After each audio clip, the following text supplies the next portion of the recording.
Chapter 4 of Twilight. Chapter 4 Invitations.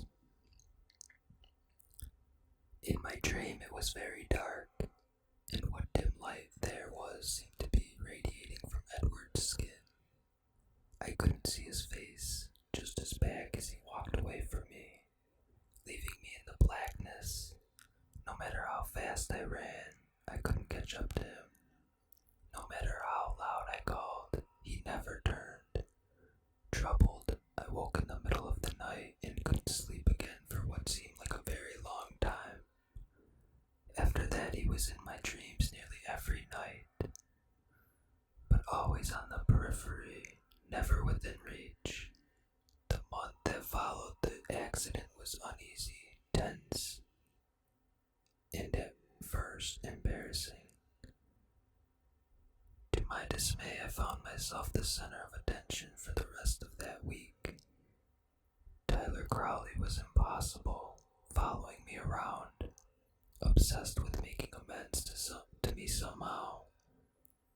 I tried to convince him what I wanted more than anything else was for him to forget all about it, especially since nothing had actually happened to me.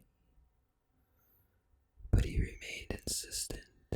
He followed me between classes and sat at our now crowded lunch table. Mike and Eric were even less friendly toward him than they were to each other, which made me worry that I'd gained another unwelcome fan. No one seemed concerned about Edward, though I explained over and over that he was the hero, how he pulled me out of the way and had nearly been crushed, too. I tried to be convincing. Jessica, Mike, Eric, and everyone else always commented that they hadn't even seen him there till the van was pulled away. I wondered to myself why no one else had seen him standing so far away before he was suddenly, impossibly saving my life. With chagrin, I realized the probable cause. No one else was as aware of Edward as I always was. No one else watched him the way I did. How pitiful. Edward was never surrounded by crowds of curious bystanders eager for his first-hand account. People avoided him as usual. The Cullens and the Hales sat at the same table as always, not eating, talking only among themselves. None of them, especially Edward, glanced my way anymore. When he sat next to me in class, as far from me as the table would allow, he seemed totally unaware of my presence. Only now and then, when his fist would suddenly ball up, skin stretched even whiter over the bones, did I wonder if he wasn't quite as oblivious as he appeared. He wished he hadn't pulled me from the path of Tyler's van. There was no other conclusion I could come to. I wanted very much to talk to him, and the day after the accident I tried. The last time I'd seen him outside the ER, we'd both been so furious. I still was angry that he wouldn't trust me with the truth, even though I was keeping my part of the bargain flawlessly. But he had in fact saved my life, no matter how he'd done it, and overnight the heat of my anger faded into awed gratitude. He was already seated when I got to biology. Looking straight ahead, I sat down, expecting him to turn toward me. He showed no sign that he realized I was there.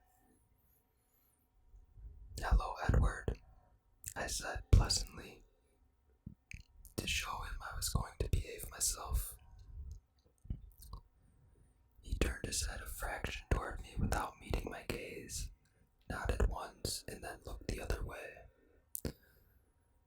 And that was the last contact I'd had with him, though he was there, a foot away from me, every day.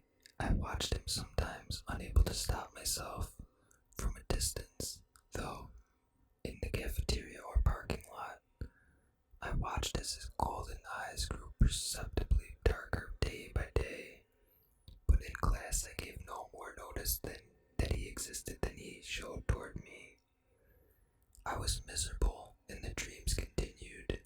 Despite my outright lies, the tenor of my emails alerted Renee to my depression, and she called a few times, worried. I tried to convince her it was just the weather that had me down. Mike, at least, was pleased by the obvious coolness between me and my lab partner. I could see he'd been worried that Edward's daring rescue might have impressed me, and he was relieved that it seemed to have the opposite effect. He grew more confident, sitting on the edge of my table to talk before biology class started, ignoring Edward as completely as he ignored us. The snow washed away for good after that one dangerously icy day. Mike was disappointed he'd never gotten to stage his snowball fight, but pleased that the beach trip would soon be possible. The rain continued heavily, though, and the weeks passed. Jessica made me aware of another event looming on the horizon. She called the first Tuesday of March to ask my permission to invite Mike to the Girls' Choice Spring Dance in 2 weeks. Are you sure you don't mind? You weren't planning to ask him? She persisted when I told her I didn't mind in the least. No, Jess, I'm not going, I assured her. Dancing was glaringly outside my range of abilities. It will be really fun. Her attempt to convince me was half-hearted. I suspected that Jessica enjoyed my inexplicable popularity more than my actual company. You have fun with Mike, I encouraged. The next day I was surprised that Jessica wasn't her usual gushing self-intrigue in Spanish. She was silent and she walked by my side between classes, and I was afraid to ask her why. If Mike had turned her down, I was the last person she would want to tell. My fears were strengthened during lunch when Jessica sat as far from Mike as possible, chatting animatedly with Eric. Mike was unusually quiet. Mike was still quiet as he walked me to class, the uncomfortable look on his face a bad sign. But he didn't broach the subject until I was in my seat and he was perched on my desk. As always, I was electrically aware of Edward sitting close enough to touch, as distant as if he were merely an invention of my imagination. So, Mike said, looking at the floor, Jessica asked me to the spring dance. That's great. I made my voice bright and enthusiastic. You'll have a lot of fun with Jessica. Well, he floundered as he examined my smile, clearly not happy with my response. I told her I had to think about it. Why would you do that? I let disapproval color my tone, though I was relieved he hadn't given her an absolute no. His face was bright red as he looked down again. Pity shook my resolve. I was wondering if you might be planning to ask me. I paused for a moment, hating the wave of guilt that swept through me, but I saw, from the corner of my eye, Edward's head tilt reflexively in my direction. Mike, I think you should tell her yes, I said. Did you already ask someone? Did Edward notice how Mike's eyes flickered in his direction? No, I assured him. I'm not going to the dance at all. Why not? Mike demanded. I didn't want to get into the safety hazards that dancing presented, so I quickly made new plans. I'm going to Seattle that Saturday, I explained. I needed to get out of town anyway. It was suddenly the perfect time to go. Can't you go some other weekend? Sorry, no, I said. So you shouldn't make Just wait any longer. It's rude. Yeah, you're right, he mumbled, and he turned dejected to walk back to his seat. I closed my eyes and pressed my fingers to my temples, trying to push the guilt and sympathy out of my head. Mr. Banner began talking. I sighed and opened my eyes, and Edward was staring at me curiously, that same familiar edge of frustration even more distinct now in his black eyes. I stared back, surprised, expecting him to look quickly away, but instead he continued to gaze with probing intensity into my eyes. There was no question of me looking away. My hands started to shake. Mr. Cullen, the teacher called, seeking the answer to a question that I hadn't heard. The Krebs cycle, Edward answered, seeming reluctant as he turned to look at Mr. Banner. I looked down at my book as soon as his eyes released me, trying to find my place. Cowardly as ever, I shifted my hair over my right shoulder to hide my face. I couldn't believe the rush of emotion pulsing through me just because he'd happened to look at me for the first time in half a dozen weeks. I couldn't allow him to have this level of influence over me. It was pathetic. More than pathetic, it was unhealthy.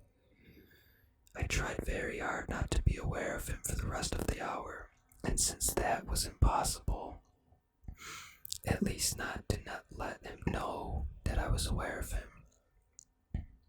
When the bell rang at last, I turned my back to him to gather my things, expecting him to leave immediately as usual. Bella, his voice shouldn't have been so familiar to me, as if I'd known the sound of it all my life rather than for just a few short weeks. I turned slowly, unwillingly. I didn't want to feel what I knew I would feel when I looked at his too perfect face. My expression was wary. When I finally turned to him, his expression was unreadable. He didn't say anything. What? Are you speaking to me again? I finally asked, an unintentional note of petulance in my voice. His lips twitched, fighting a smile. No, not really, he admitted. I closed my eyes and inhaled slowly through my nose, aware that I was gritting my teeth. He waited. Then, what do you want, Edward?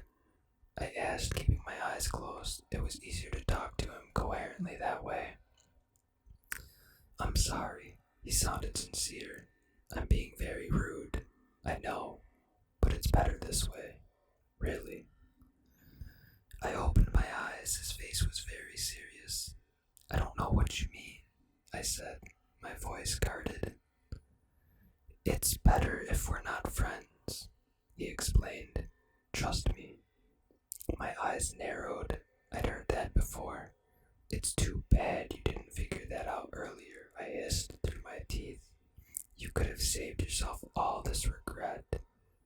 Regret? The word and my tone obviously caught him off guard. Regret for what? For not just letting that stupid van squish me. He was astonished. He stared at me in disbelief. When he finally spoke, he almost sounded mad. You think I regret saving your life? I know you do, I snapped. You don't know anything. He was definitely mad. I turned my head sharply away from him, clenching my jaw against all the wild accusations I wanted to hurl at him. I gathered my books together, then stood and walked to the door. I meant to sweep dramatically out of the room, but of course I caught the toe of my boot on the door jamb and dropped my books. I stood there for a moment, thinking about leaving them. Then I sighed and bent to pick them up. He was there. He'd already stacked them into a pile, and he handed them to me, his face hard. Thank you, I said icily. His eyes narrowed. You're welcome, he retorted. I straightened up swiftly, turned away from him again, and stalked off to Jim without looking back. Jim was brutal. We'd moved on to basketball. My team never passed me the ball, so that was good. But I fell down a lot. Sometimes I took people with me. Today was worse than usual because my head was so filled with Edward. I tried to concentrate on my feet, but he kept creeping back into my thoughts just when I really needed my balance. Okay guys, I'm gonna end this video. And I'll finish the rest of the chapter in my next video. I hope you guys enjoyed this, and hopefully I can make more videos now that I'm not as busy. If you do like this, hit that like button and subscribe.